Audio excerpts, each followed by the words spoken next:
Hi, welcome to the Wise to Change podcast. My name is Jenny Karlsson and I'll be your host for this podcast. I invite inspiring, amazing guests here who share transformative wisdom, powerful insights, practical tools to help us create life-changing shifts and to elevate our well-being. Today, I've invited my dear friend, an amazing life coach and hypnotherapist, and her name is Camilla Karlsson. Welcome, Camilla. Thank you. Nice to see you again. Yes, it's always nice to see you, and I'm so proud and honored, of course, that you want to join my podcast here to share wisdom and your wonderful energy above all. No, I'm glad to be here, and I always get inspired by you as well. I really do. So it's a win-win here. Yeah, thank you. We meet too seldom, but not enough said about that. We have actually a theme. We've chosen one theme to speak about today. We And do. that topic is intermittent fasting. Yeah.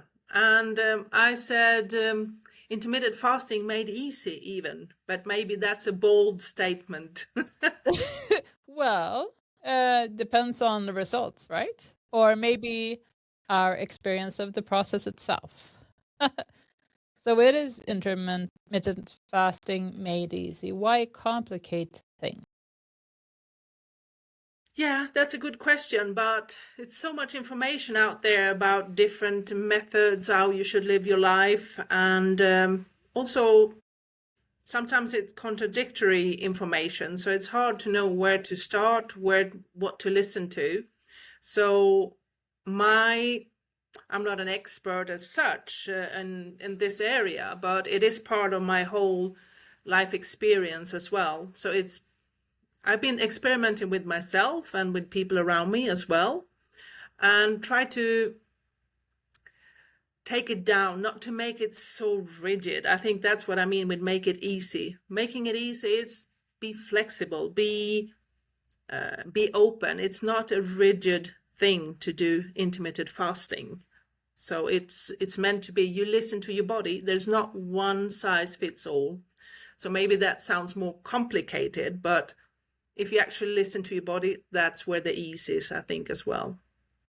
Could you please help define the intermittent part of fasting? Because fasting, we know, is limiting, well, our intake of fluids and also, not nutrients itself, but food, right? But what Yeah, does intermittent here mean in this context? yeah, intermittent fasting, when we talk about that, it's not prolonged fasting over several days. So intermittent, and this means that you do fasting in blocks. So normally it's like you establish a window during the day, a time window where you eat. So that is what's reoccurring. So intermittent means you fast, you stay away from, mainly from eating. You can drink. We can get into that more in detail if we want to, but mainly it's to not activate your metabolic system during hours, and then you have an eating window period when you eat and digest food. Right. So we can choose also how our intake of liquids looks like, really. But drinking is important in this case as well, right? It's important to Yeah, drink you water, don't for need to instance. restrict your drinking, at least not water, as long as it's not drinks with calories in it, because that triggers the whole metabolic system. But we Hmm. need to stay hydrated, so it is important to keep your electrolytes and your hydration up. So yeah, you should drink. You can, okay, let's mention a rule that goes for most people, that you can drink water, of course. You can drink coffee or tea if That's you good. don't put anything else in it. So no sugar, no milk, but most people can handle this without breaking the fasting process. All right. So drinking water, drinking tea, drinking coffee without any additives of Yeah. any kind. Yeah. And we're not talking about long fast here. And long fast for me would be 20 hours and longer, because then you would need to really work more with your electrolytes and make sure that you get enough fluid. But we're talking about a lifestyle more on an everyday basis. So we're not talking about extreme fasting here. We're making it actually a lifestyle. So I would say it's more about when you eat rather than what you eat. So it's not a calorie restricting way of eating. It's more choosing when you eat. And then you don't need to complicate life with thinking, oh, I don't have enough fluid for many hours. You normally have that incorporated in your normal lifestyle anyway. Okay, so we speak about this on an introductory level then. Tell me more about the eating window. When during the day or night do I do this? What are the general rules for eating windows? Yeah, I think a lot of people have heard about the 16-8 method. It's been popular for many years. That means that you stay fasting for 16 hours and then you have an 8-hour eating window every day. So that's how you, and you can have that eating window either early in the day or later in the day. It depends. Here again, I think you have to experiment a bit and see how it fits once your lifestyle. It could be restrictions in the time you can actually eat for work and whatever, but also how your body works. So you need to find out. But the 16 hours might be long for people that just start. So I would say 13-hour fast, which is not that long if we think about that. That includes the night and the sleep. So if we count from the last we eat in the evening and let 13-hour pass before we have breakfast. So let's say we eat, what should we say? An example, 7 o'clock in the evening. Yes. So by midnight, it's already past 4 hours. So if you then, let's do some mathematics here. Well, 12 hours would have been 7 in the morning. Yeah. So if you push it until 8 o'clock, it's almost a normal breakfast time. So it's not pushing this too long. But it's a good start, right, isn't it? It's a good start. No evening snacks in the sofa. Exactly. Yeah. Right. So a very simple rule, if we should just talk about rules, although I say it's not a dogmatic, it's the snacking. It's how often we activate our system that matters most than anything, because each time we eat, we activate our metabolic system and the insulin in the body. And if the insulin stays constant in our body, that's what on the long term can lead to insulin resistance, for example. And it never gives the body a break. So what we're doing with the fast is giving the body like a resting space, not just sleeping and letting the brain and the body rest, but the whole system. And many times we learned that constant eating, so this system never stops. It's always insulin working in the body if we snack throughout the day. So when I say an 8-hour eating window or longer, it doesn't mean that during those hours you can eat all the time.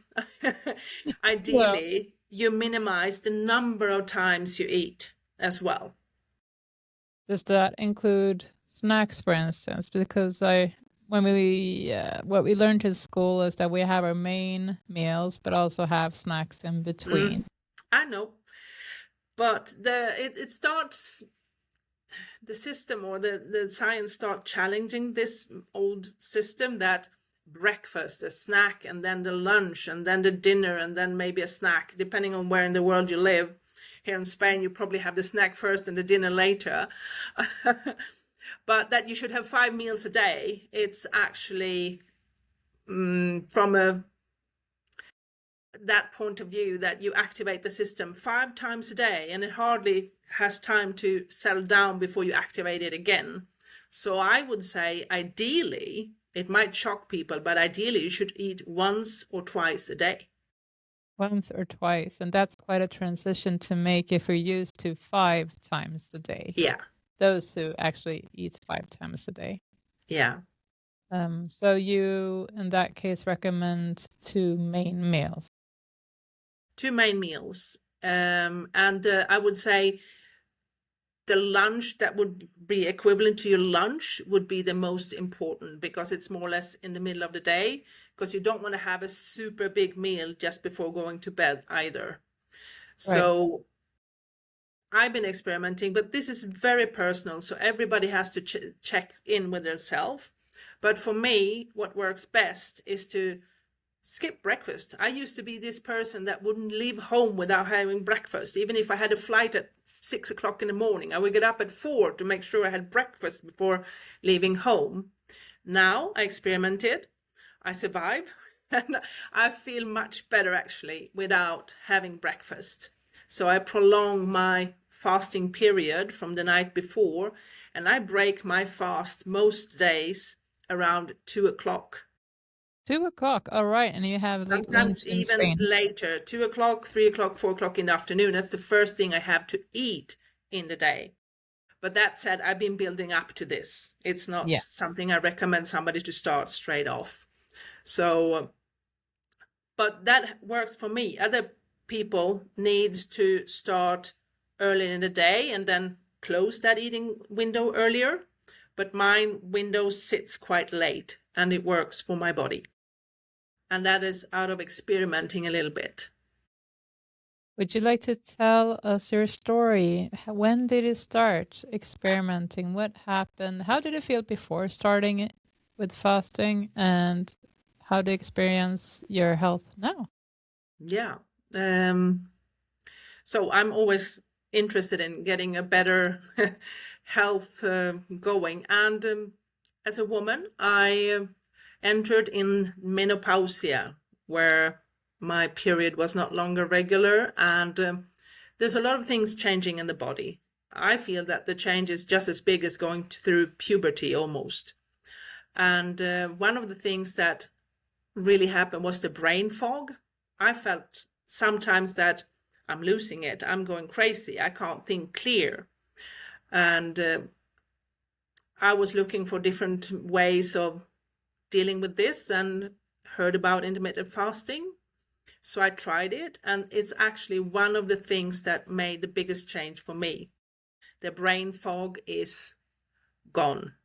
I might have my moments like everybody, but no, seriously, it really what makes the difference. And on that point, I can say what happens when you fast, and your brain needs energy to work. And normally we have two energy sources. One is the food, the glucose, the sugar that we get right when we eat. Another form is ketones or ketones. So you go into ketosis, as it's called, when you don't eat for a while, and that is more or less a fat burning process. And so you use that to form ketones, which is an energy source for your brain, and the brain loves this. It's actually a better source of energy for your brain than glucose or sugar from food. But we can't be on one or the other the whole life. The brain then needs a little bit of both. But that makes what actually gives the clarity and takes away the brain fog, is that I get this surge of ketones to my brain, which is a good source of energy. That's good to hear. It sounds like a natural way of doing it, because I also hear that some sort look for supplements and to get a clear brain and like sharpen your focus and like doing additives and supplements and adding. And here we remove. Yeah, I mean, you can probably get an effect from supplements as well, but this is a way I always try to find a natural way to work with my body and treat it with, how should I say? Yeah, I say, come on, body, And we work this together rather than trying to put other things. Because I truly believe that the body can heal itself, and it's a fantastic machine if you just work with it, not against it. So for me, you asked for my journey. So that has been the main thing that really got my interest, that there's something here, it's working. And that got me into it, more and more interest, and deeper digging into what is fasting and what are the benefits. Did you get a recommendation to go experiment with this, or how did you come across intermittent I don't fasting? remember, to be honest, what triggered it the most. But I mean, today you hear it so often. People talked, and for a few years it was the 16-8. Everyone, I'm like, 16-8, what's that? At first it didn't attract me at all, but then when I started hearing that, okay, you can also detox your body with fasting and things like that, and eventually I started getting more and more curious, and eventually decided to try it and learn more about it. So how long time ago did you start? With intermittent fasting lifestyle, I would say a year ago now, probably. And it was a slow start, but then it's now a naturally incorporated part of my life. Not rigid. Over Christmas, I didn't do fasting. I visited my family and just enjoy my life. And now I retake the habit again. Yes. And yeah, it works. Do you often get questions about your lifestyle regarding intermittent fasting? No, people might not know about it. My friends might not know about it because, as I said, it's not a rigid system. And if I plan a little bit around it, I can be flexible as well. And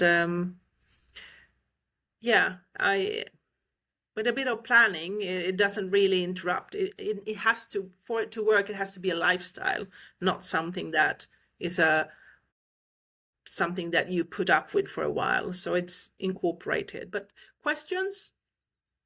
Well, more curiosity, because they tell me I have more energy. And yeah, so that's a good question that comes up.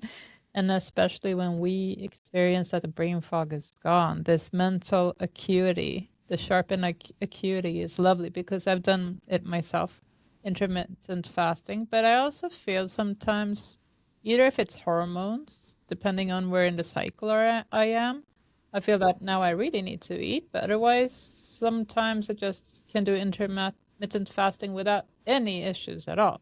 Not hungry, don't need, just drink water, coffee in the morning and start with, I don't know, 11 a.m. We Yeah. have earlier lunch in Sweden than in Spain.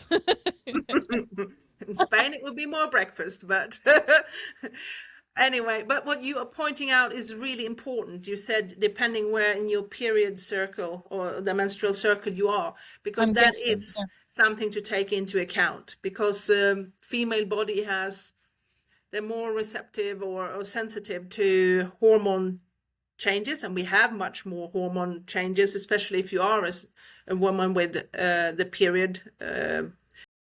Then you have to work with your body even further, listen to your body. So there are periods during the month where you shouldn't push through a fast. Maybe you should allow yourself to eat more regularly, because a fast should not stress your body. And if you push through, then you are stressing your body, and then the whole idea falls apart. The cortisol. So cortisol is triggered by stress, and then we go into survival mode, and the brain thinks, I need energy now. I need energy now. And it's not time for this trying to find energy from stored fat. It wants quick energy, and that's the glucose we have in the system. And when you burn that glucose, and if the stress is still there, if your stress level stays, that's when you get these cravings for sugar, you get angry, you get irritated, because the brain says, I need energy, I need energy. And you think, well, use the stored fat. but it's not time for that. It needs it quick once it's the survival mode.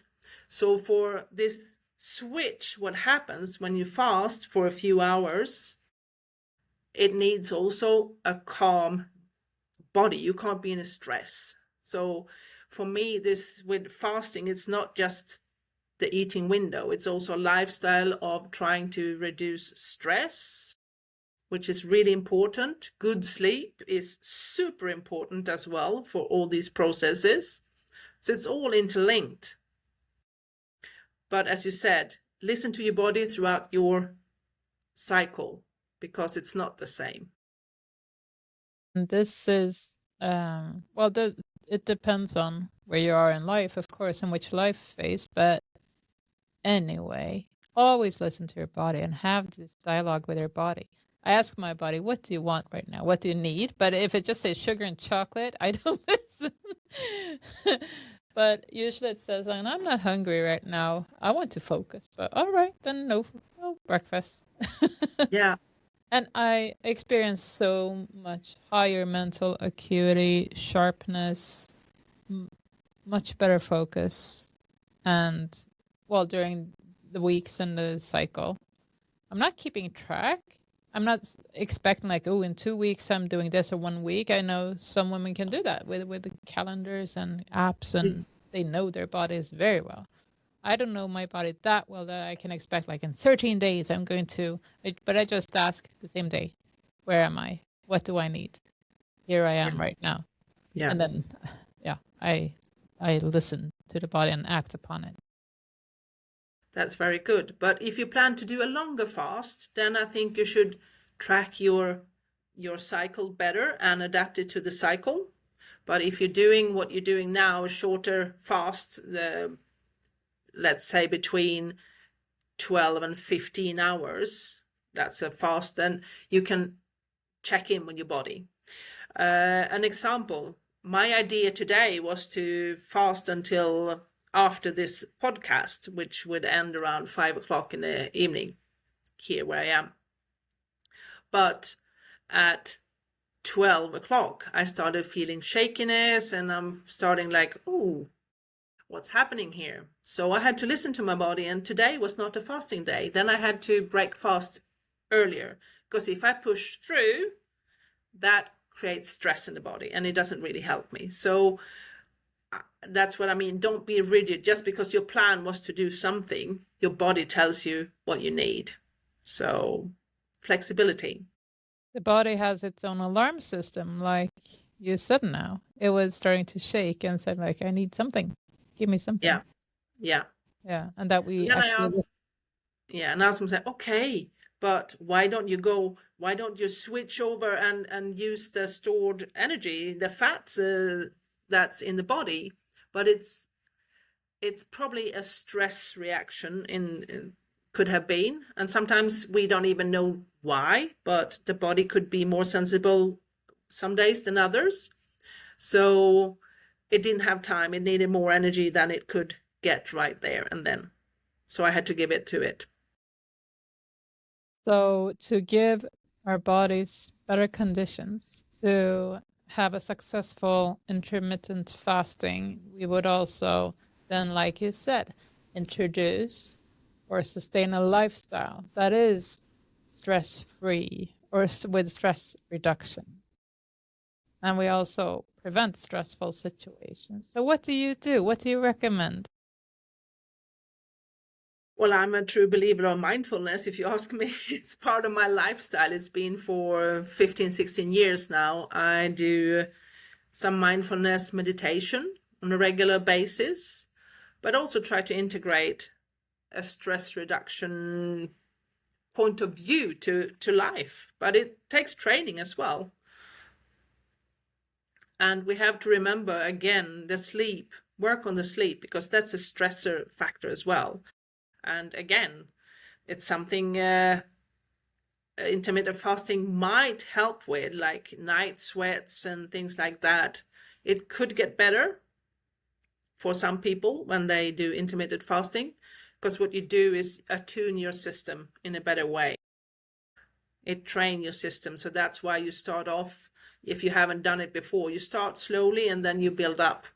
And you will see that for me, longer fast is actually easier than a day when I break fast and don't have a longer fast.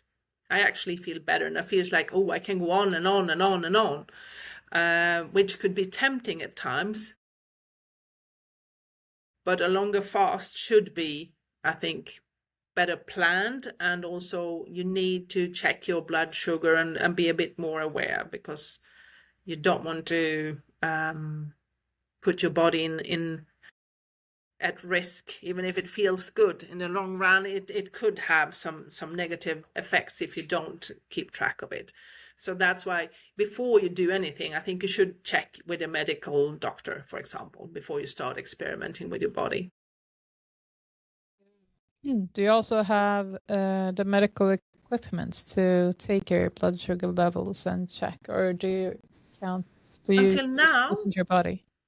Yeah, until now I've been listening to my body, but as I plan to prolong my fast and start with more 3-day water fasts, maybe once a month and so forth, then I will have a way of checking either these blood tests that you do yourself. You take a drop of blood and check with a machine what's the level, or you can buy one of these that you put in normally on the back side of your arm that constantly measures, that you can then check on your mobile, for example, or the measurements. So I'm going to try one of those. And today you can find some that measures both the blood sugar and the ketones in your blood. So if you plan to do a longer fast, then I would recommend that you check. So how do I know what levels are adequate? Is there a book, or are there tables like ketones? I have no idea what number is good or bad. I have no idea what is adequate. Okay, is it 447? Is it 4.7? I have no idea. And where do I start? Where do you start? You start with looking what you are at a normal level. What is your level? And it will fluctuate throughout the day, I'm sure. I haven't checked mine, but just how the process works, that you probably have a low level in the morning, and your blood sugar actually rise in the morning, even if you don't eat. Cortisol rise in the morning, and your blood sugar rise in the morning without eating as well for a while. Really? Yeah. That's why I would say your first morning coffee should maybe not be as soon as you get out of bed. Let it pass 30-40 minutes before you have your morning coffee, because then that cortisol spike starts going down again. But let's say your ketones might be 0.1, 0.2 in the morning, to give you a number. And when you go into ketosis, it's said it's 1.5 and higher. So the higher the number, the more ketosis you are producing. So that is a general rule, but it's gradual. It's not like 1.5 it start. It's a gradual curve, but just put it somewhere. So 1.2, you are creating ketones. So what you want to see, maybe if you do this test throughout the day when you're fasting, you want to see that the ketones number go up and the blood sugar goes down. And don't despair if you don't reach the 1.5, because it takes time for the body to learn this if it's never done that. But you will get there. I have so many questions, but I guess it's also starting somewhere. And I'm thinking, I don't have the equipment. How do I know my body is going into ketosis? What symptoms are there? So I can easily check like, oh, this is ketosis, or da, da, da. What symptoms do I have then? Well, you don't have that many negative symptoms from going into producing ketones. Probably more what you have experienced already, that your brain fog goes, you feel concentrated, you feel sharp. Yes. I would say that is one of the good signs. So it's hard to say without measuring that I'm in ketosis now. But I think it's the opposite. When you feel that you have a blood sugar drop, or when the blood sugar is off, that's more when you feel it. And need to regulate. Otherwise, it's just time, because it's a long process. Ketones don't switch on like that. That's why you have a prolonged fast, for it to start. So it's a bit by bits process for the body to go into ketosis. And that's more or less when we use stored energy as well. So we go into a fat burning mode, but it takes a while. So first of all, maybe our body regulates the blood sugar, I guess. First of all, we start off there with the blood sugar in order to the ketosis to spin off. Yeah, because as long as you have insulin in the body, you can't form ketones. Because then the body is storing, as long as you have insulin in your blood system, the body is in storage mode. Because insulin is actually, when you eat, your blood sugar goes up, and the pancreas get ordered, like, start producing insulin. And insulin, yes sir, it takes the order and start going into your bloodstream to take care of the glucose, the sugar you have, and to use as energy. If you need energy at that moment, that's what you use. And if you don't need to use all of it there and then the insulin actually carries this extra energy and stores it in your muscles first, but also as fat. And as long as insulin is on, it's actually in storage mode still. So it's not going to burn any fat or stored energy. So that's why every time you spike, every time we eat, this process starts. Okay? And if you don't eat for many hours, that's when the insulin, like, okay, I've done my job, I can rest. And that's when the body can then start to learn to, okay, we need energy, but we don't have any energy going on. Let's see what we can use from the stored energy that we have in the body. That's to simplify the way how it works. Yeah. It's very interesting. How did you regulate, like you started a year ago?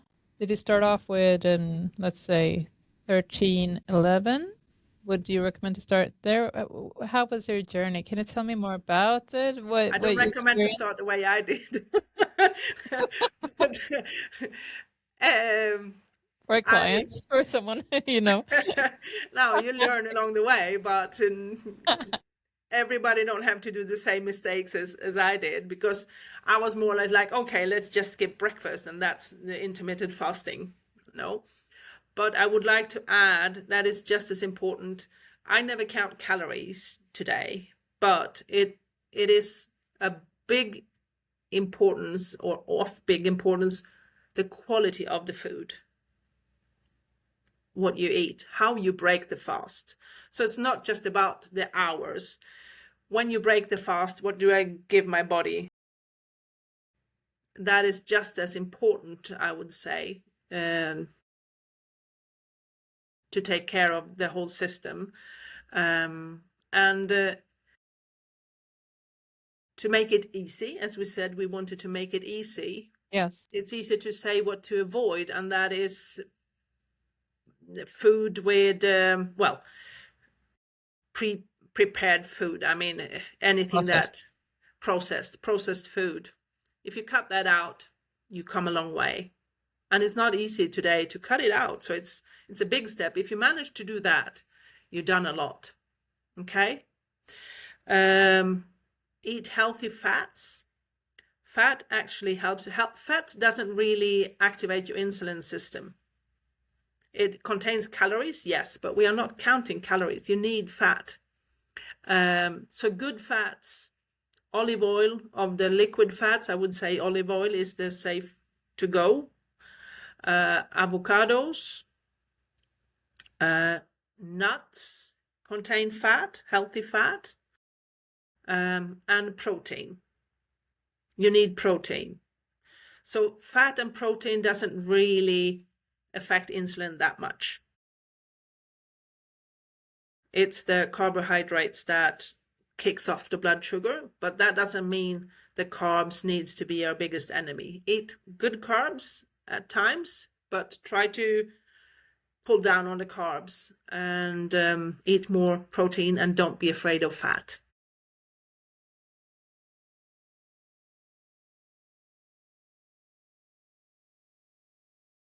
So one big change, I can confess, I've been a vegetarian for 45 years. And I have lately, since 2 months back, started eating some animal protein.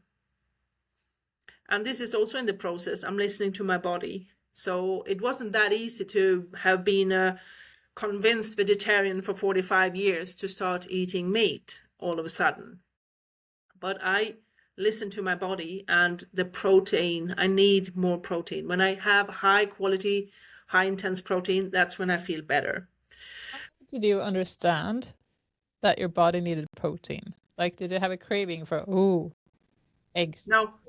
Meat? Like, how did you know it was protein, animal protein? What was your body saying Well, to I you? didn't know it was animal protein, but as I tried to concentrate protein and try different, I bought these protein powders, whey protein as well, to help, because I was reading up on this as well, that your body needs protein in this process.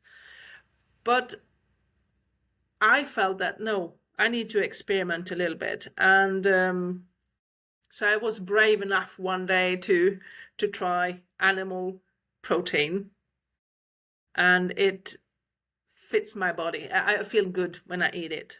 Yes. I can't say I like the taste, so it's not that. It's actually what it does in my body. So that's why for me, it's still like, okay, I have my reasons to be a vegetarian, but I also have my reasons to eat meat. That said, to a vegetarian, don't feel forced to start eating meat. There are ways of living a vegetarian lifestyle throughout the life. But for me, yeah, I was honest to my body, with my body, and tried it. So what we're saying, of course, is that we all have our individual, all our bodies are different. We have also, of course, things in common as we do with nutrients and protein and healthy fats, but also what Yeah. we individually want. I cannot listen to your body. I can No, only listen to my own body. don't copy what I do. There No. are some guidelines. Try to stay longer hours without eating. But if you, during those hours, start feeling shaky, don't push it. Then try it another day, because then it's not the day for you to push this time that you don't eat so much.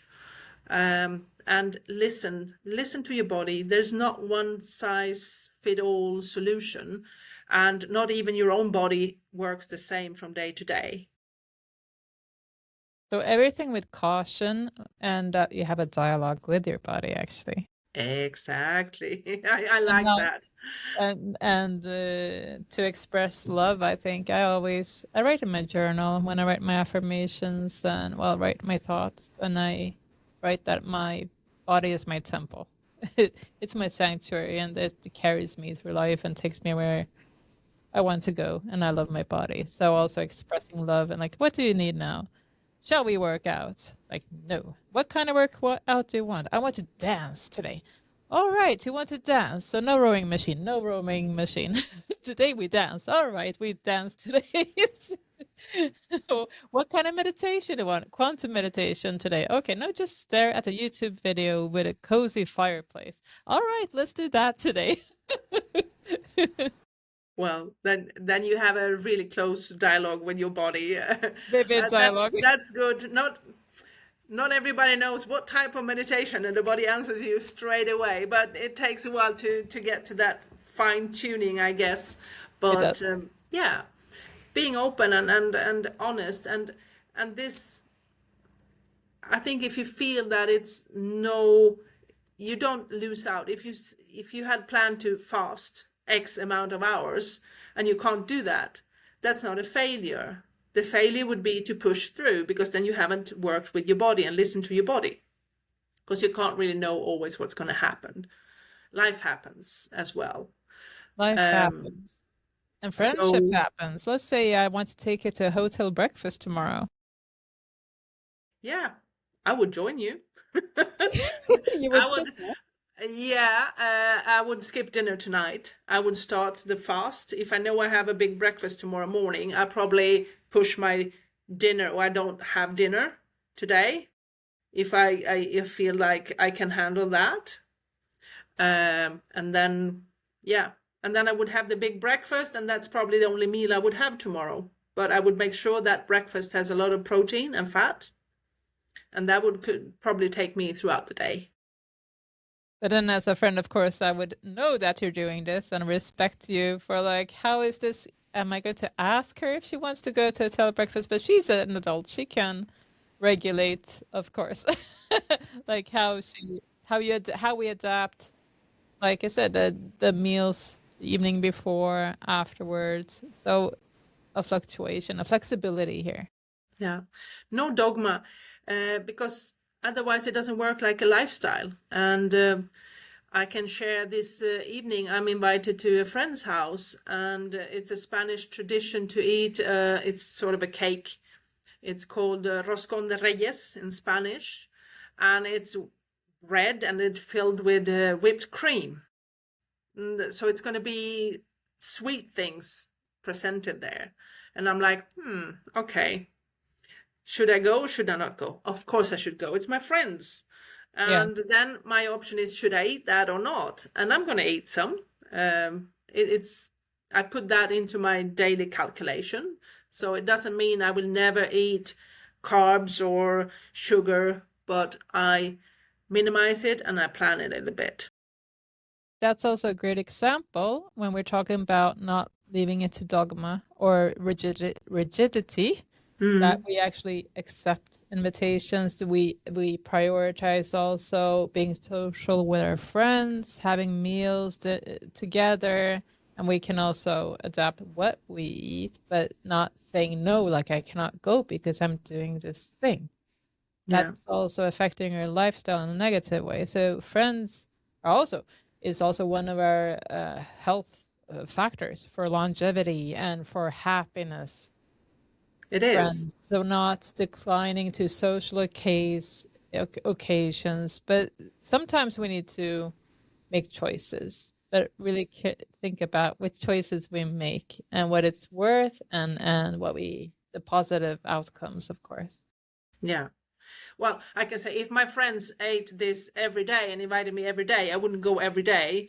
I might show up, but I wouldn't eat it every day. That's not part of my lifestyle. But if you plan for it now and then, that's perfectly fine. Yeah, I think the friendship, as you say, the social life is really important. But sometimes, to be honest, if you develop or you progress as a person, sometimes you outgrow some social circuits because you don't have that in common. That's an uncomfortable truth sometimes. Maybe for another podcast talk about that, but that is a great topic for another podcast to talk yeah, about how we outgrow our relationships and yeah, friendships when we change lifestyles and ambitions and goals and everything, yeah. priorities. But not to go into that too deep, but No. this is a lifestyle choice, and for it to be maintained throughout the time, you need to incorporate it in life, not seeing it as a solution right now. And if it's too rigid, it's never going to hold in the long run. We want sustainability, and it's also lifestyle. And remember, there are no quick fixes. Your body is not like, okay, tomorrow, 100%, let's go. I'm going to do this 100%. You have to be kind to yourself and to your body and have this transition. I know I've done intermittent fasting as well in periods, and I started off with, I think, 12 hours, and then it became 13, and I can do 16. But when I haven't done that in a while, I have to start all over from 11, Exactly. 12 hours. I cannot go to 16 straight away. It doesn't work that way. So Yeah. it's also a dialogue with your bowels and whole digestion system, and I regulate when I hear my bowels are loud, like Mhm. it sounds like that. Okay, we'll have to eat something. So a dialogue. It's a dialogue. And actually, after Christmas now, my system has not been totally regular after the holidays and eating at different times and different things that I usually don't do. And I thought, oof, this is, I didn't feel good at all. So it's only 4 days ago I really introduced fasting, intermittent fasting again after Christmas. And it took 2 days and I was back to feeling good. And my system, it was working fine again. And as you said, you have to start a little bit all over again. Maybe that's why I couldn't do a longer fast today, because maybe tomorrow if I want to, but Perhaps. So it's this kind reminder, and there are no quick fixes. Don't be too hard on yourself and don't tell your body what to do. Have this dialogue, the two-way dialogue with your body. yeah, Yes. yeah. It's important. So, and sometimes people ask me, so is this a way of losing weight? That's Yeah. Is right. this a weight loss mechanism or Yeah. And I intervention? say the aim should not be to lose weight, but it could be a consequence of taking care of your body and getting it back into functioning correctly. Because if you remember what we said, it's not about, I don't count calories, but I do make sure I have good quality food. Okay. And if I do that, my gut system, my microbiome as well feels good. It's all interconnected here.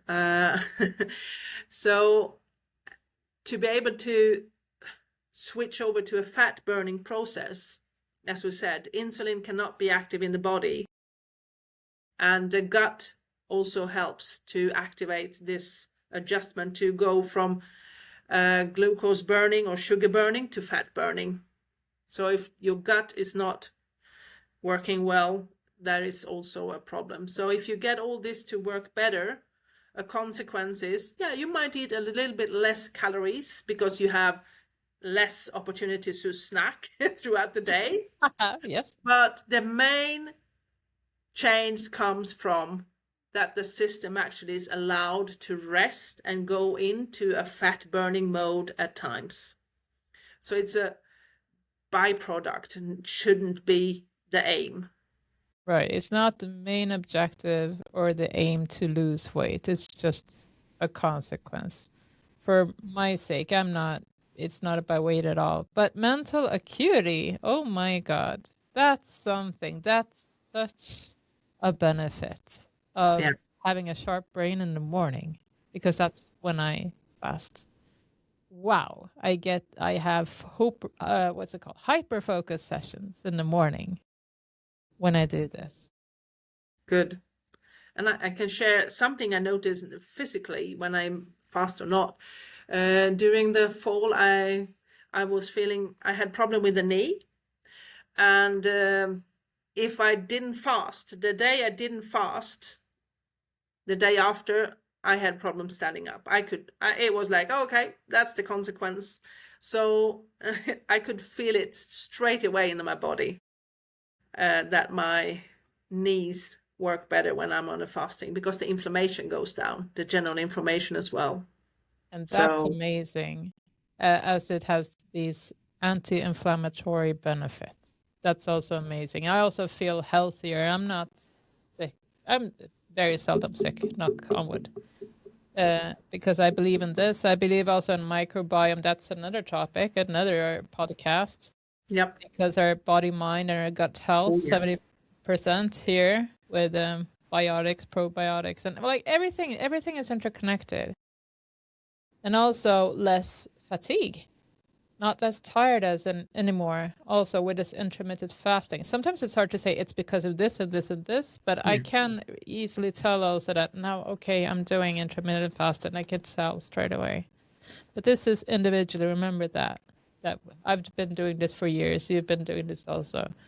for a time now. So just, yeah, everything with caution and a dialogue with your body. Yeah.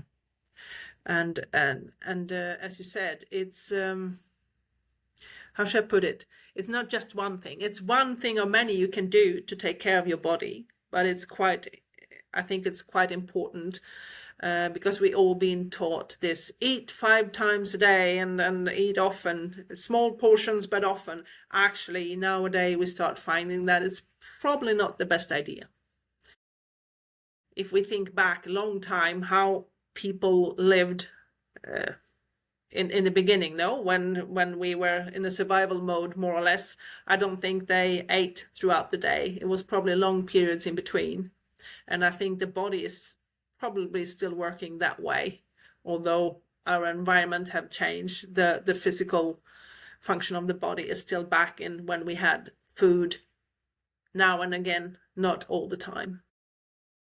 I have one question, and that is, if I have a partner who I live with or family, are there any challenges if I want to start intermittent fasting, but the rest of my family, because children shouldn't do this, adults, how can I think to be successful? It's a good question, because you might not have the same eating pattern. As you said, children shouldn't follow a fasting window as an adult. Well, you can probably, if you are the ones responsible of preparing food for the others in your family, if you are on fasting and you have given your body what it needs, so when you break fast, you have a good meal with good ingredients, you know what happens? You can fix the food for the others without feeling cravings, because the cravings will go. And even you handle food, if you have what your body have what it needs, it's not going to be a problem. It's more, of course, life puzzle as always. Do I have time to fix 2 meals or 3 meals? Or, but it could happen with allergies or whatever. You have to adapt. So it's perfectly fine, and you will see that you don't feel the need to eat, even though you prepare for others. What can happen though is, for me, I forgot I was fasting yesterday, and I was preparing food, and I was chopping carrots to make a lentil stew, and before I knew it, I was eating a carrot. I'm like, oh my God, I forgot I'm on a fasting window. And I thought, okay, what do I do? A carrot?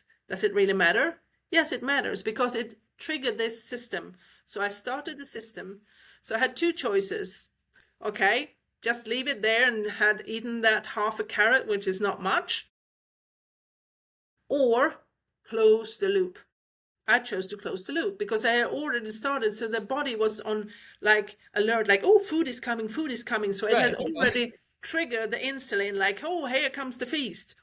And if I didn't give it more, that would be worse, because then it would be in the stages of, where's the food? It's Where's not the food? coming. We're waiting. All right. It's going to be a stress, like, where's the food? We push, and they pushed out insulin to take care of the food that was expected to come, but it didn't come.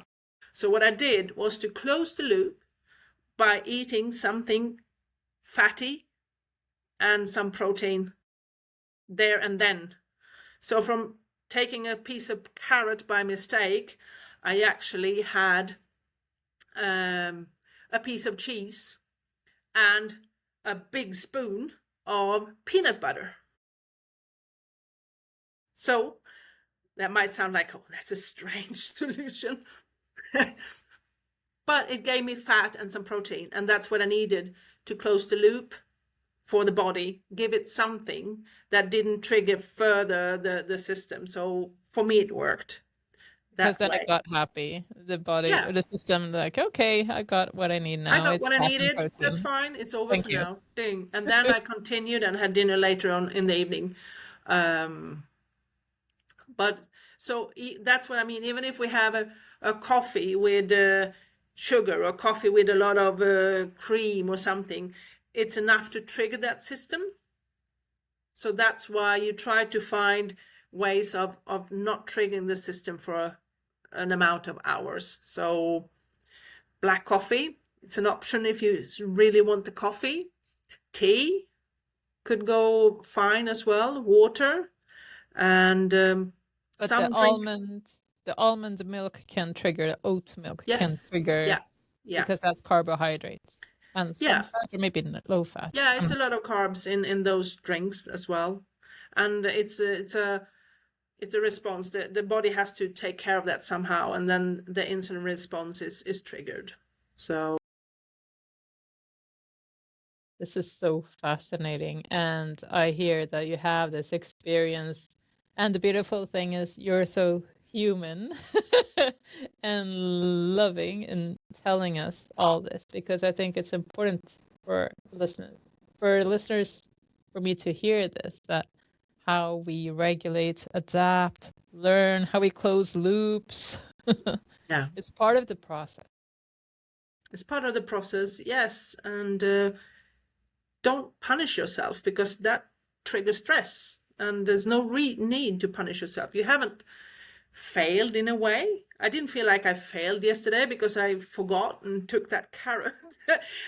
I don't want to beat myself down for half a carrot and think that, oh, the whole day is destroyed here. That would have been a very self-punishment. Then I might as well have eaten something more, if the day is destroyed. But no, we are human, as you said. So do your best, listen to your body, love your body. It's there to help you, and it always wants your best, but we don't always understand it. So if we learn a little bit more how it works, then we can support our body better. And on that note, I thank you so much for this beautiful conversation full of wisdom, experience, and techniques. Thank you so much, Camilla, for joining us to share this. Thank you, Jenny. And I think we got another couple of podcast themes coming up here. Oh, we do. So we'll see. But thank you very much. And when the listeners want to get hold of you, where do they get hold of you? What are your contacts? Your channels? Where do they find you? Yeah, I would say Instagram would probably be the best. So it's Life Quality Center. That is the Instagram. And I also have the same for Facebook. So it's lifequalitycenter.com. Yes, and I will post all information needed in the description to this episode. So we're asking you now to love your bodies, have a dialogue with your body, ask it what it needs, and also love yourself. Thank you for listening.